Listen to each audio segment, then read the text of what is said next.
ترکی کے شہر استنبول میں واقع ایک عظیم محل ہے جسے دنیا توپ کاپی محل کے نام سے جانتی ہے۔ یہ صرف ایک شاہی محل نہیں، یہ وہ مقدس مقام ہے جہاں صدیوں تک نبی کریم حضرت محمد مصطفیٰ صلی اللہ علیہ وآلہ وسلم سے منسوب امانت مقدسہ محفوظ رکھی گئیں۔ یہ محل عشق، ادب، درود اور تلاوت کی ایسی داستان سناتا ہے جسے سن کر دل خود بخود جھک جاتا ہے۔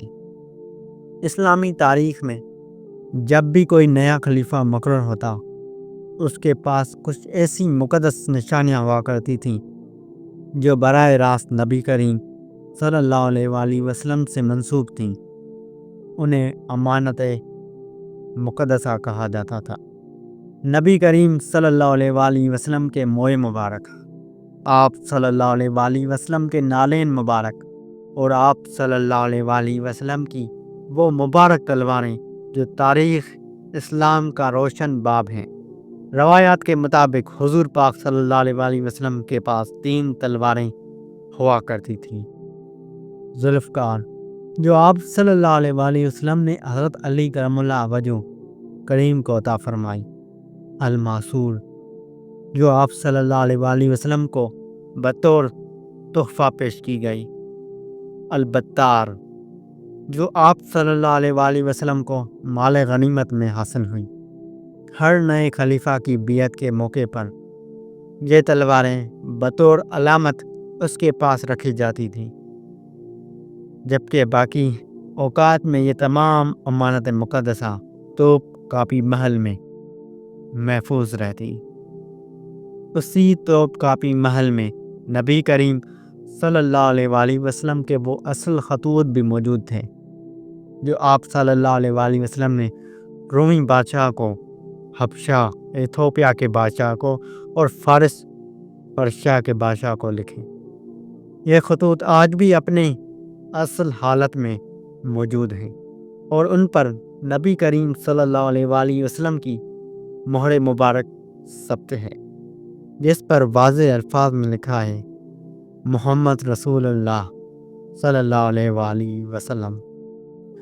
محل کے سب سے زیادہ محترم حجرے میں نبی کریم صلی اللہ علیہ وآلہ وسلم کا وہ امامہ مبارک محفوظ تھا جو آپ صلی اللہ علیہ وآلہ وسلم نے فتح مکہ کے دن پہنا تھا۔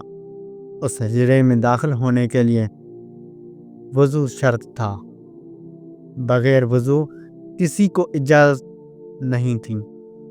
یہ تھا ادب رسول اللہ صلی اللہ علیہ وآلہ وسلم، اور یہ تھا ایمان کا معیار۔ سلطنت عثمانیہ کے سلطان سلیم اول نے توپ کاپی محل میں ایسے افراد مقرر کیے جو دن رات 24 گھنٹے مدھم آواز میں قرآن پاک کی تلاوت اور نبی کریم صلی اللہ علیہ وآلہ وسلم پر درود و سلام پڑھا کرتے تھے۔ یہ سلسلہ پورے 400 سال تک ایک لمحے کے لیے بھی نہیں رکا۔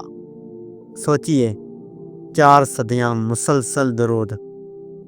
1924 میں جب مصطفیٰ کمال اتا ترک کے حکم سے خلافت کا خاتمہ کیا گیا تو توپ کاپی محل کو صرف ایک میوزیم بنا دیا گیا۔